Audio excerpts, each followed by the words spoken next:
ये हमारे दिमाग को, हमारे सबकॉन्शियस माइंड को कंडीशन कर रही हैं सफल होने के लिए।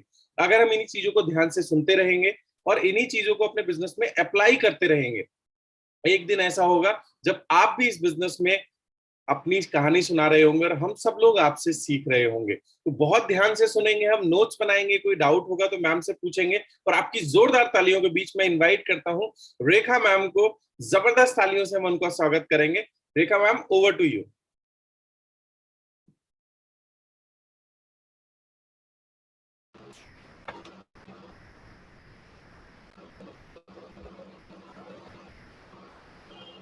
Good morning, everyone. Good morning ma'am. Good morning, Ekta ma'am, and good morning, Rajiv sir. Morning ma'am, आपकी आवाज थोड़ी कम आ रही है और अगर आप कंफर्टेबल है तो कैमरा ओपन हो सकता है। बिल्कुल सर, बिल्कुल सर।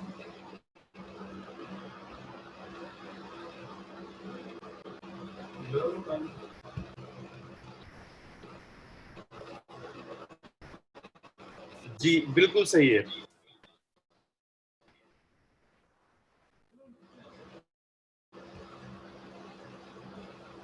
जी सर।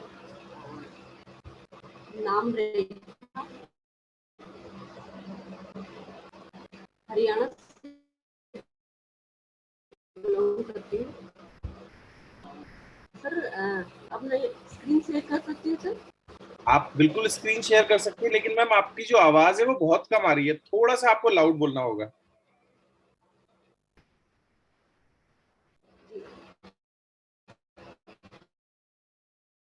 और बिल्कुल कंफर्टेबल फील करें। यहाँ सारे के सारे पॉजिटिव लोग हैं, बिल्कुल कंफर्टेबल फील करें।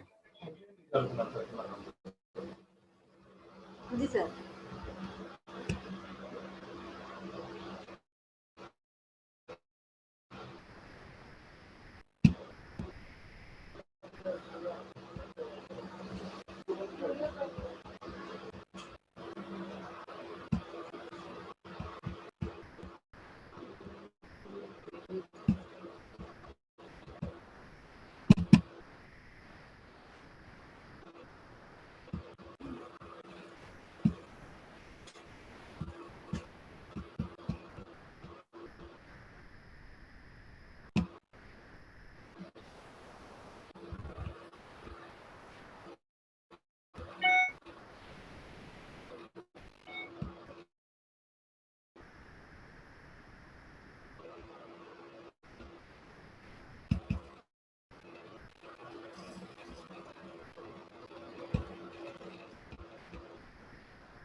मैम आपकी स्क्रीन शेयर हो गई है, बिल्कुल परफेक्ट दिख रही है।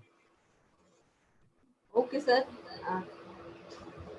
सबसे पहले मैं थैंक यू कहना चाहूंगी उस गॉड को, जिसने मुझे इस धरती पर भेजा।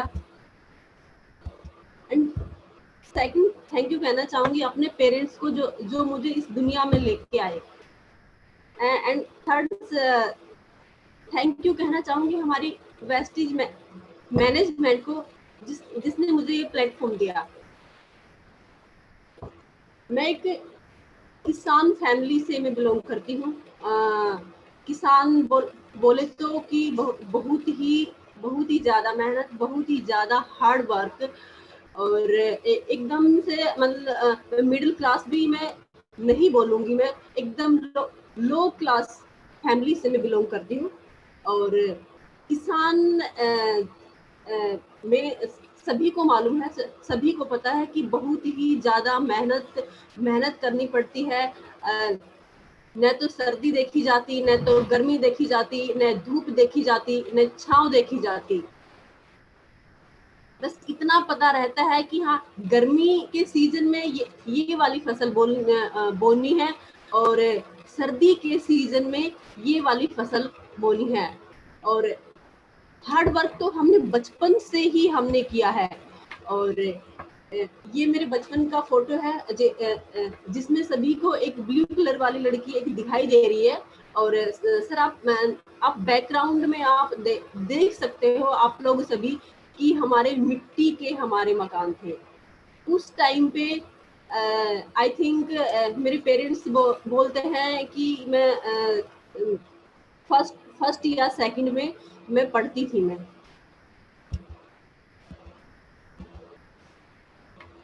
ये मेरे स्कूल टाइम का फोटो है जब मैं 7th क्लास में थी। और आप सभी लोग आप देख सकते हो कि हमारी इतनी भी औकात नहीं थी कि देखो मेरे साइड में खड़ी दो लड़कियां, मतलब कि हल्का फुल्का सर्दी का टाइम था, ये नवंबर का टाइम था, इन्होंने भी ये स्वेटर वगैरह और पैरों में जूते डाले हुए हैं। लेकिन हमारी इतनी औकात नहीं थी, मेरे पेरेंट्स की इतनी औकात नहीं थी कि थोड़ी सर्दी में भी मुझे ये स्वेटर जूते वगैरह मुझे दिला सके। हाँ, बट बहुत ज़्यादा जब सर्दी पड़ती थी तो उसी टाइम पे ही हमारे लिए गरम गरम कपड़े वगैरह पहनने के लिए मुझे मिलते थे। मुझे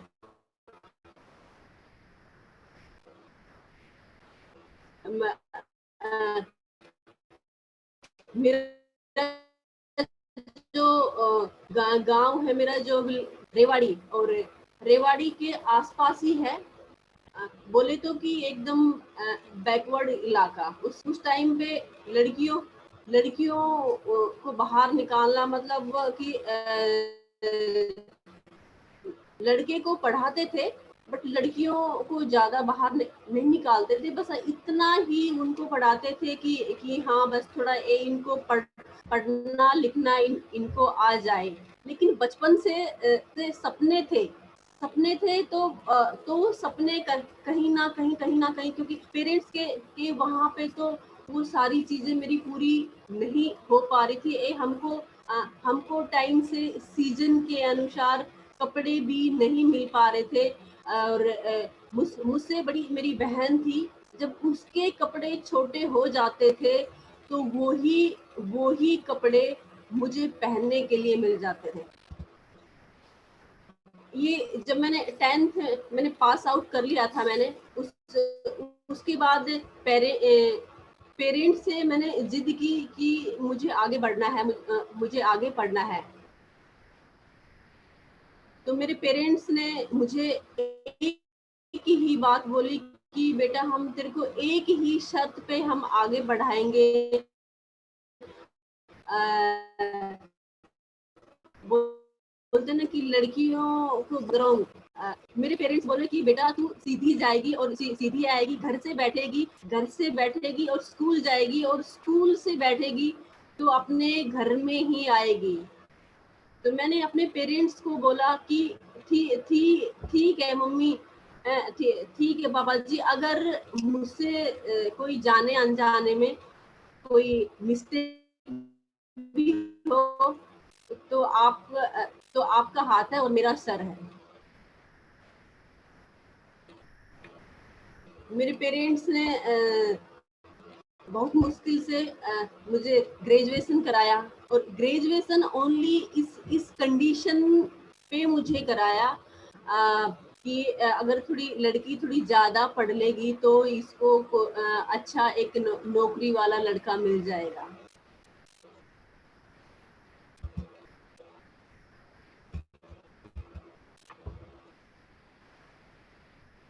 मेरे पेरेंट्स ने मेरे लिए लड़का ढूंढना शुरू किया। मेरी लाइफ में मेरे हस्बैंड जो कि इंडियन नेवी में सर्विस करते थे, ये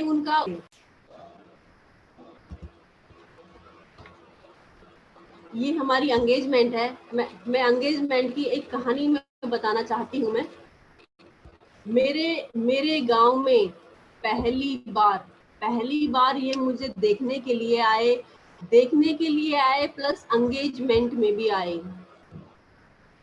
उस टाइम पे मेरे ताऊ मेरे ताऊ ताऊ ताई, मेरे चाचा, मेरी चाची, और यहाँ तक कि मेरे फादर ने भी इनका विरोध किया कि गांव में बोलते हैं ना जमाई या बटेऊ, कि इन्होंने लड़की को एक बार देख लिया था तो ये दोबारा गांव में ये एंगेजमेंट पे क्यों आए। और जब गांव में जब पता चला कि लड़की का हस्बैंड उनको रिंग पहनाने आया है, तो पता है पूरा का पूरा गांव हमारे घर पे ही आ गया कि चलो देखते हैं लड़का कैसा है, कैसे क्या करेंगे, कैसे, मतलब कि मेरे घर पे इतनी भीड़ थी। और पीछे आप देख ही रहे होंगे, बच्चे वगैरह सब एकदम आसपास इर्द गिर्द।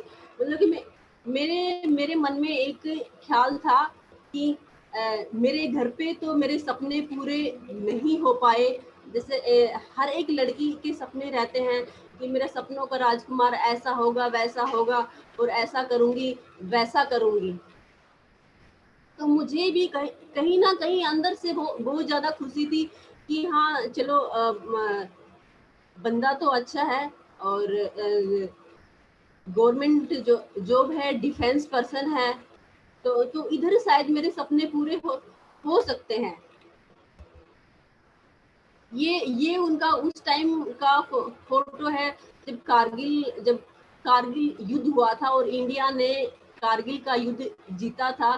तो उनके मेमोरी में इन्होंने ये सब कैंडल वगैरह जलाए थे। 2003 में मेरी एंगेजमेंट हुई और 2004 में मेरी शादी हो गई। ये मेरी शादी के बाद का फोटो है। शादी के बाद हम और इतनी औकात नहीं थी कि हम कहीं बहुत ज्यादा दूर जाए। हाँ बट हम मसूरी हम गए थे। हम मतलब मन में था कि सर्विस वाला हस्बैंड है, तो कहीं दूर लेके जाएगा। हाँ बट ये है कि हाँ मसूरी में हम गए और वहाँ पे हमने एंजॉयमेंट किया। उस टाइम शादी के बाद मैंने सपने बुनने मैंने शुरू किए। और मेरे पेरेंट्स ने जिस टाइम पे मुझे बीए कराई थी, तो उस टाइम पे मेरे पेरेंट्स ने बोला कि बेटा एक तो मैं आपको इतना पैसा लगा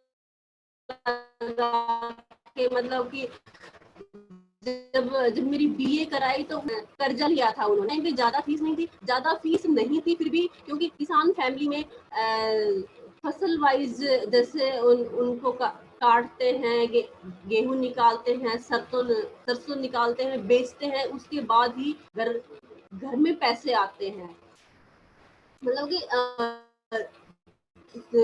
ये नहीं कि परमानेंट उनके पास में पैसे रहे, वो चीजें नहीं थी। साल 6 महीने में ही उनके पास में पैसे आते थे।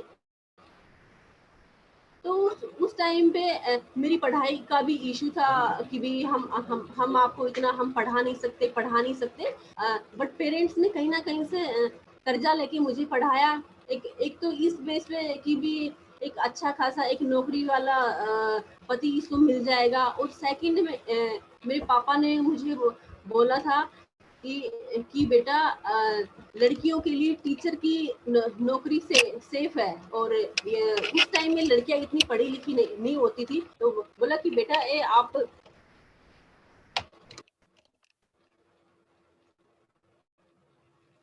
बोला बेटा मैंने पढ़ाया है, तो आप कहीं ना कहीं आप टीचर के लिए अप्लाई करना। तो शादी के बाद मैंने वो सपने बुनना मैंने शुरू किया। और उसके बाद मैंने बीएड किया। और शादी, ये मेरे शादी के बाद का गिफ्ट है। शादी के 1 साल बाद मेरा बेटा हो गया था और उसके 1.5 साल बाद मेरी बेटी हो गई थी। तो उस टाइम पे मतलब कि मैंने बच्चों को भी मैंने संभाला और उस टाइम पे अपनी पढ़ाई को भी मैंने देखा। उस टाइम का फोटो आप मेरा देख सकते हो कि एंगेजमेंट के टाइम पे मेरा क्या फोटो था और शादी के बाद जब बच्चे हुए तो उस टाइम पे मेरी सिचुएशन कैसी थी। मैं एकदम दुबली पतली और हस्बैंड का सर्विस ऐसा था 24 आवर्स। अगर ये एक बार घर से बाहर चले गए, अगर ये एक बार सेलिंग पे चले गए तो इनका 3 महीने का पता नहीं, इनका 6 महीने का पता नहीं। इसी बात पे मुझे एक कहानी याद आती है। जब मेरी बेटी 6 महीने की थी तो हस्बैंड एक 1.5 साल के लिए बाहर चले गए।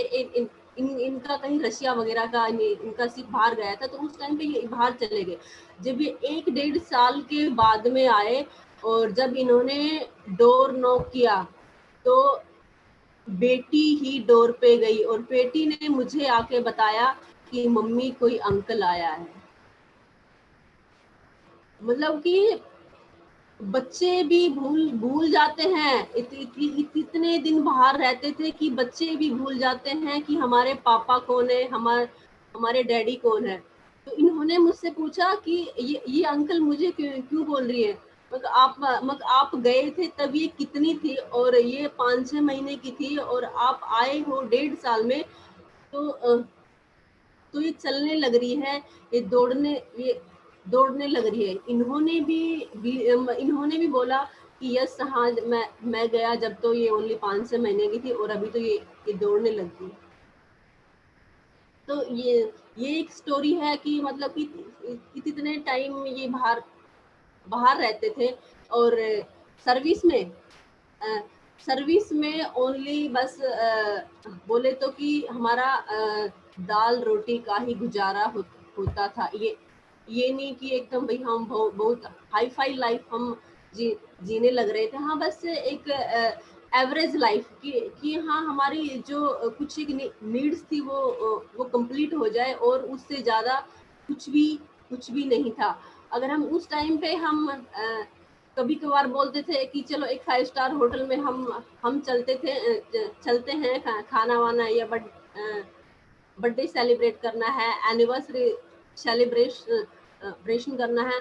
तो इतनी हिम्मत नहीं थी, इतनी औकात नहीं थी, क्योंकि जब भी हम कहीं 5 स्टार होटल में जाएंगे तो उसकी चाय ही 100 रुपए की बनती है। तो नेवी वाले होके भी, सर्विस पर्सन होके भी धीरे धीरे वो सपने जो सपने मेरे पेरेंट्स के घर पूरे नहीं हो पाए, वो सपने मैंने सोचा था कि हस्बैंड के घर पे पूरे होंगे, लेकिन वो सपने कहीं ना कहीं धीरे धीरे मुझे दबते हुए नजर आ रहे थे। ये मेरा बेटा है, ये स्विमिंग का मास्टर है बेटा मेरा। हमने पहले भी नेटवर्क मार्केटिंग हमने किया है। पहले भी कोई कपड़ों की कंपनी थी, उसमें हमने काम किया और जैसे ही हम एक अच्छे खासे लेवल पे हम पहुंचने वाले थे, जैसे ही हम रॉयल्टी पे पहुंचने वाले थे तो वो कंपनी उस टाइम में बंद हो गई। और उस टाइम पे मैंने जी जान से उसमें काम किया था हमने। जब वो बंद हुई, क्योंकि मेरे बच्चे बहुत छोटे छोटे थे, मैं बच्चों को भी देखती थी, प्लस बीएड भी कर रही थी, प्लस उस कंपनी में हम काम भी कर रहे थे। सारा ही काम हम मैनेज करके चलते थे। और जिस टाइम पे वो बंद हुई उस टाइम पे मुझे इतना दुख हुआ था कि मैं अपने छोटे छोटे बच्चों को छोड़ के मैं बाहर जा रही हूँ। और जब वो कंपनी बंद होगी तो एकदम मतलब कि अंदर से मैं टूट गई एकदम से। तो उसके बाद हमने कान पकड़ लिया कि नेक्स्ट टाइम हमारी लाइफ में कोई भी कंपनी आए, कुछ भी आए, हमें कुछ नहीं करना है। बस सर्विस में जितना आपको मिल रहा है उसी से ही हमको गुजारा करना है।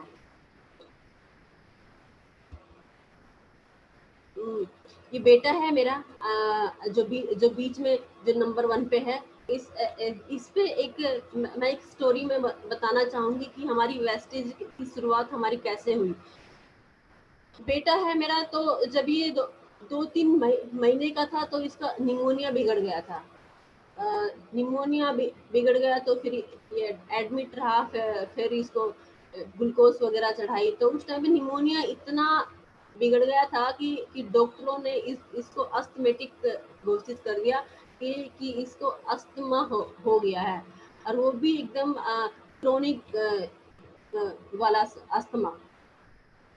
मैं अपने बेटे को लेके मैं 5-6 साल तक मैं जूझती रही। ऐसा कोई भी महीना नहीं था जिस महीने में एडमिट नहीं होती थी। हर महीने में नेवी के हॉस्पिटल में अगर महीने में 30 दिन है तो 10 दिन मैं इसको लेके मैं एडमिट होती थी। और यहाँ तक कि एक बार तो ये स्कूल में ही ये बेहोश होके गिर गया था, तो टीचर वगैरह ने ही इसको एडमिट कराया था। हाँ, बट इसका स्विमिंग में इसका बहुत ही इंटरेस्ट था, क्योंकि पापा इनके नेवी वाले हैं, तो इनका भी इंटरेस्ट स्विमिंग में ही था। तो उस टाइम पे पहले भी राकेश सर के साथ हम काम कर रहे थे। तो जब मैं इसको लेके मैं एडमिट थी तो उस टाइम पे राकेश सर का फोन आता है, और राकेश सर बोलते हैं सर को कि कहाँ पे हो। तो ये बोले कि सर मैं तो अभी ड्यूटी पे हूँ और मैडम बेटे को लेके एडमिट है। बोले क्या हुआ? तो सर ने बताया कि ऐसे ऐसे हो गया है। तो सर ने एक बात बोली कि जब तुमको इतना टाइम हो गया जूझते जूझते, चलो ठीक है, मैं आपको कुछ एक प्रोडक्ट मैं आपको बताता हूँ, वो प्रोडक्ट आप बेटे को आप यूज आप कराइए। तो हमने उस टाइम पे सर को हमने एकदम से मना कर दिया कि सर अगर आप चाहते हो कि हम आपके साथ कोई बिजनेस करें, कोई कंपनी ज्वाइन करें, सर वो बात बिल्कुल भी नहीं है। तो सर ने बोला कि ठीक है, आप एक बार प्रोडक्ट आप एक बार यूज करके देखो। तो हमने उस टाइम पे सर ने हमें रिकमेंड किया था उस टाइम पे स्पेरुलिना, आंवला, नोनी, एलोवेरा प्लस अपना प्रेस्टो केयर।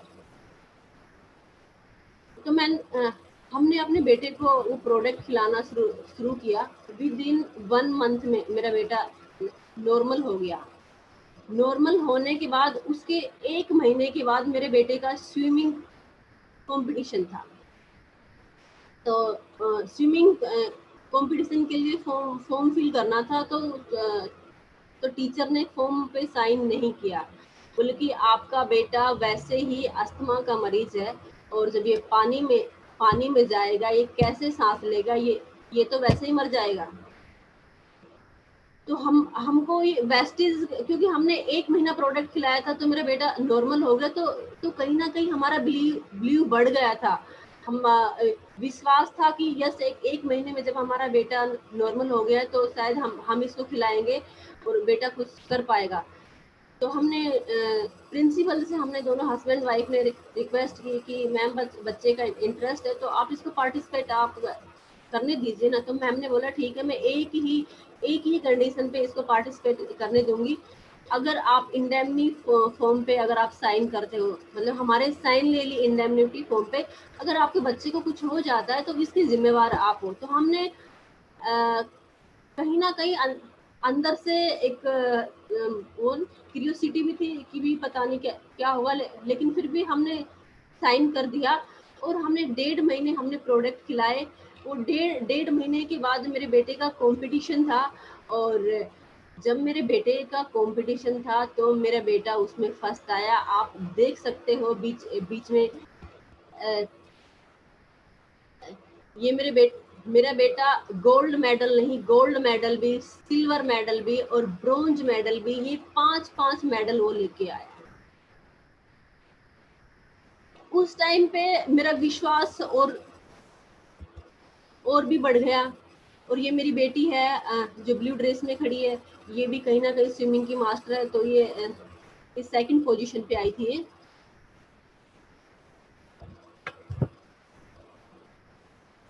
जब जब हमारे बच्चों को रिजल्ट आने लगे तो मैंने अपने पेरेंट्स को भी मेरी मम्मी है, मेरी मम्मी के जो हाथों में वो गठिया गठिया पाव आया हुआ था, हम उसको बचपन से ही उसको हम देखते थे कि उसके हाथ अच्छे से बेंड नहीं हो पा रहे, वो दूध वगैरह नहीं निकाल पा रही। हमने सोचा कि हमारा बेटा ठीक हो गया तो एक बार माँ को हम खिला के देखते। तो मैंने मेरी मदर को प्रोडक्ट खिलाए और मेरी मदर को भी वो रिजल्ट आए। तो कहीं ना कहीं हमने बिजनेस की हमने थोड़ी शुरुआत की, लेकिन चैलेंज ये था कि हस्बैंड नेवी में है, तो हस्बैंड डिफेंस पर्सन को कोई भी अदर बिजनेस कुछ भी अलाउ नहीं था। तो बिजनेस मेरे नाम से शुरुआत किया। और मैं थैंक यू कहना चाहूँगी, मैं सबसे बड़ा थैंक यू कहना चाहूँगी मैं राकेश सर को, कि राकेश सर से आईडी वगैरह लेके, क्योंकि हमारी आईडी तो पहले ही उनके पास थी, आईडी वगैरह लेके बगैर पूछे हमारी आईडी लगा ली। और आईडी लगाने के बाद और हमारी आईडी को ग्रीन भी कर दिया। हमको तो ये बाद में पता चला कि सर ने हमारी आईडी लगाई हुई है और हमारी आईडी को ग्रीन भी कर दिया, ताकि विद इन 1 मंथ में हमारी आईडी रेड न होके वहां से निकले। बीच में सर छुट्टी आए तो सर को एक प्रोग्राम देखने को मिला। सर नैनीताल में गए थे, SBC। तो वहां से सर का माइंड सेट हुआ। वहां से सर ने एक डिसीजन लिया और सर छुट्टी काट के जाते हैं, और छुट्टी काट के जाने के बाद इन्होंने एक डिसीजन लिया कि आगे मुझे सर्विस नहीं करनी है। मतलब ये बिजनेस बहुत अच्छा है। और ऐसे मैं 3 दिन का प्रोग्राम में अटेंड करके आया हूँ, और बहुत ही शानदार प्रोग्राम है और बहुत ही शानदार बिजनेस है। तो उस टाइम पे मेरे मन में कहीं ना कहीं बहुत ज्यादा डर था कि पहले वाले बिजनेस में हम मतलब कि हमारा बिजनेस बीच में ही बंद हो गया था। पहले वाले बिजनेस में ही हमने जिन लोगों को हमने ज्वाइन कराया और फिर वो बंद हो गया, तो पहले ही हम बदनाम हम हो चुके थे कि ऐसा है वैसा है। तो सर ने एक डिसीजन लिया कि मैं सर्विस नहीं करूंगा, मैं रिटायरमेंट लूंगा। तो जब रिटायरमेंट लेने का जब डिसीजन आया, वो हमारे लिए सबसे बड़ा चैलेंज था, क्योंकि उस टाइम पे सर की जो सैलरी थी 60-65 के करीब थी। तो हमारा गुजारा ठीक ठाक हो जाता था, बट हमारे ड्रीम्स पूरे नहीं हो रहे थे।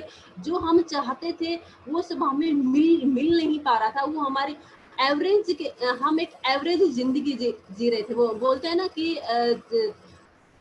जितनी लंबी छोड़ उतने ही पैर पसारो। हमने तो जितनी लंबी छोड़ थी उतने मतलब उससे भी कम हमने पैर पसारे।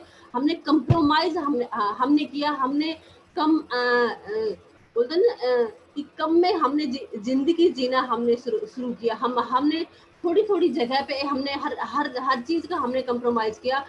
और सर ने जब डिसीजन लिया तो पूरे रिलेटिव और मेरे पेरेंट्स, इनके पेरेंट्स सब इनके खिलाफ थे। इनके सब ने फोन करके इतना मतलब कि बोला कि ये सर्विस क्यों छोड़ रहा है। बोले लोग बाग तो थैले भर के लाइन में लग जाते हैं कि हमें गवर्नमेंट सर्विस मिलनी चाहिए, और इस बंदे को सर्विस मिली हुई है और फिर भी ये बीच में छोड़ के आ रहा है।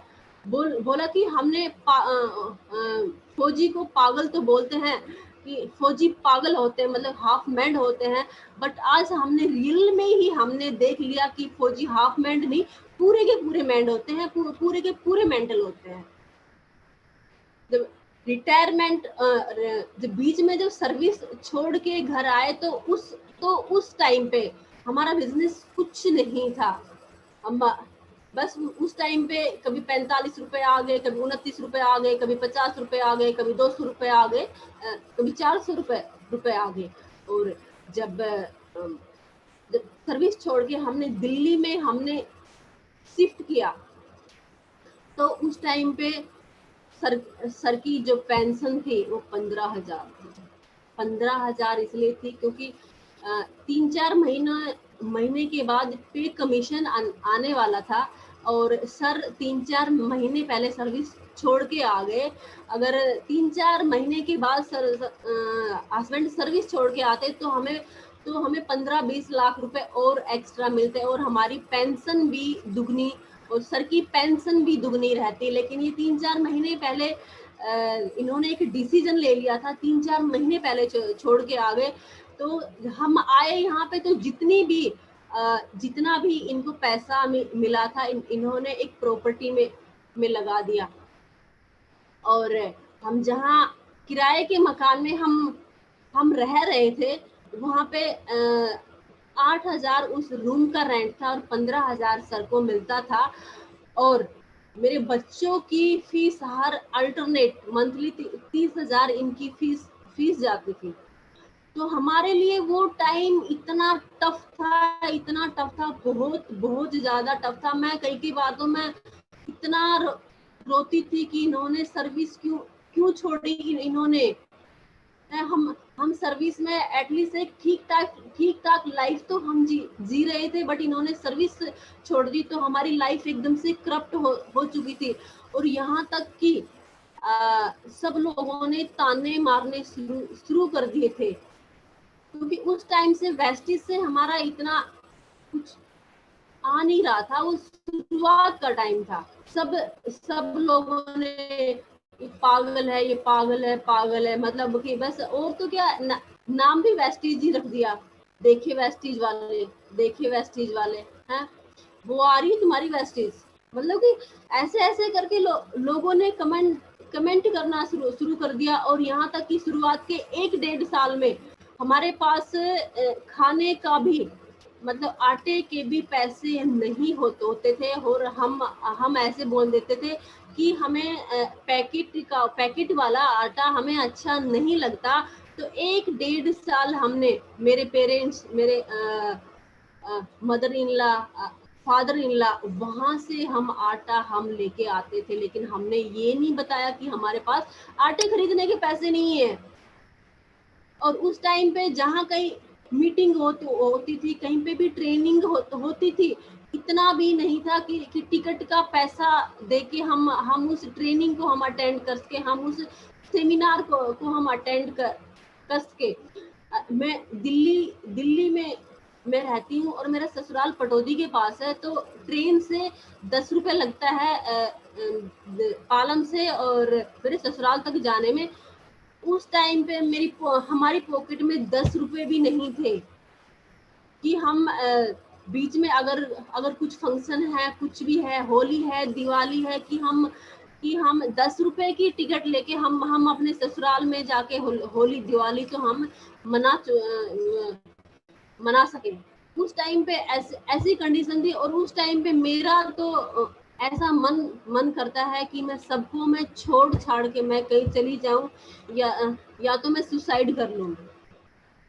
मतलब सिचुएशन एकदम से, अगर मेरे बच्चे कुछ चीज, अगर 5 रुपए की चॉकलेट के लिए बोलते थे, वो कंडीशन ऐसी थी कि मैं इनको 5 रुपए की चॉकलेट भी इनको मैं दिला नहीं सकती थी इनको मैं। तो मेरे पास कुछ गोल्ड रखा था, वो गोल्ड लेके हमने काम करना हमने शुरू किया। हमने अपने घर के खर्चे हमने शुरू किए। दोनों हस्बैंड वाइफ ने हमने मैनेज करना शुरू किया और धीरे धीरे हमने काम करना शुरू किया। और हम फिर डायमंड के लेवल पे पहुंच गए। और ये हमारे हाथ में ये डायमंड की ट्रॉफी है, ये रोहतक में हमारा सेलिब्रेशन हुआ था। और फिर हमारे भी कुछ फीमेल के कुछ इवेंट्स हुए, तो मैंने भी पर्सनली इवेंट करना हमने स्टार्ट किया। हमने ये देखो, हमारी सबसे प्यारी मैम एंड हमारी सबसे लवली मैम एकता मैम, मैं चाहती हूँ कि एकता मैम के लिए सभी लोग एक बार जोरदार ताली बजाएं, क्योंकि जिस दिन से मैंने एकता मैम को मैंने देखा था, मैं एकता मैम की उसी दिन से मैं फैन हूँ। ये हमारा एज पर हम चीफ गेस्ट गए थे, दिल्ली में हमारा सेमिनार था। ये कुछ एक क्लिक है हमारा जिम कॉर्बेट में, अभी चंचल मैम के साथ में हमारा प्रोग्राम हुआ था। ये देखो, ये हमारी एकता मैम है, प्लस हमारी राजेश्वरी मैम है, जो आज इस दुनिया में नहीं रही। एक बार मैं चाहती हूँ कि चंचल मैम के लिए एक बार जबरदस्त तालियां, क्योंकि मैम हमारी मेंटर है, और मैम से हमें बहुत बहुत कुछ हमको सीखने को मिलता है।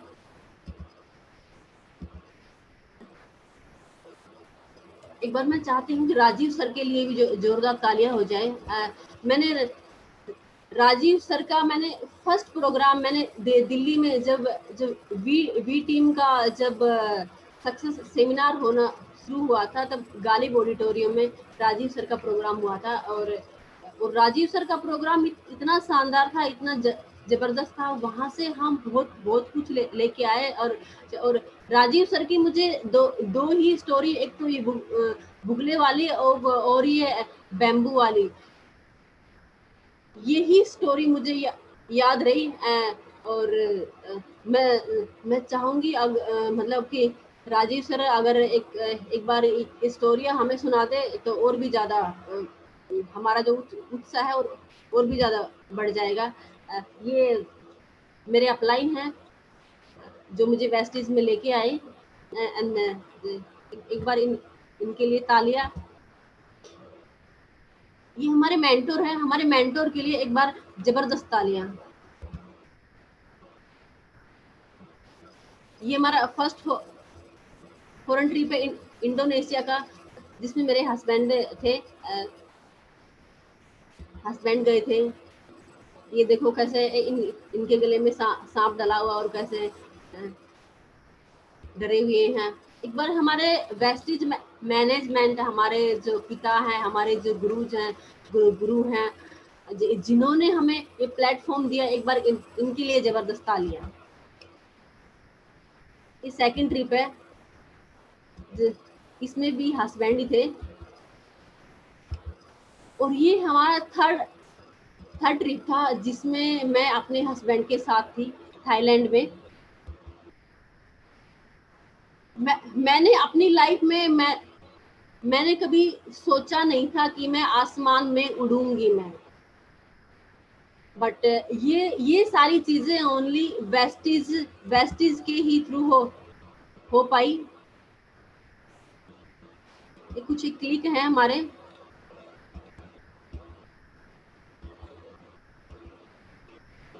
ये सारे क्लिक हमारे थाईलैंड के ही हैं। अभी जो वेस्टीज से हमारी फर्स्ट इनकम थी, जो हमारा पहला पे आउट था, वो 29 रुपए था। और जो हमारा हाईएस्ट है वो 1,45,356 रुपए। और टोटल इनकम हमको 44,05,000 समथिंग। और हमने वेस्टीज से, मैं ड्रीम कार इसको मैं नहीं बोलूंगी, ये हमारी फर्स्ट कार है। ये हमारे वेस्टीज में आने के बाद हमारे अचीवमेंट है। मैंने अपनी लाइफ में कभी सोचा नहीं था कि कभी मैं गाड़ी में भी बैठूंगी, बट वेस्टीज में आने के बाद धीरे धीरे धीरे धीरे हमारे वो ड्रीम मुझे पूरे होते हुए नजर आए। और आप दोस्तों, आप सभी को मैं बताना चाहूंगी, ये पेशेंस का बिजनेस है। चैलेंज सभी की लाइफ में आते हैं, चैलेंज हमारी लाइफ में भी आए थे। हमारा साथ सभी ने देना छोड़ दिया था, किसी ने भी हमारा साथ नहीं दिया था। और लोग हस्बैंड को पागल तक बोलने लग गए थे। और हमारे पास भी उस टाइम में कुछ नहीं था। हमारी भी पॉकेट खाली थी, हमारी भी पॉकेट में वो 5 रुपए भी नहीं था, वो 10 रुपए भी नहीं था कि हम ट्रेन का हम सफर कर सके। वो भी मैंने अपनी ज्वेलरी बेच के तब हमने अपने इस बिजनेस को करना हमने शुरू किया। हमने दोस्तों, ये हमारी ड्रीम कार है। ये टारगेट हमारा 2023 का है। ये हमारी सेकंड कार आने वाले टाइम में।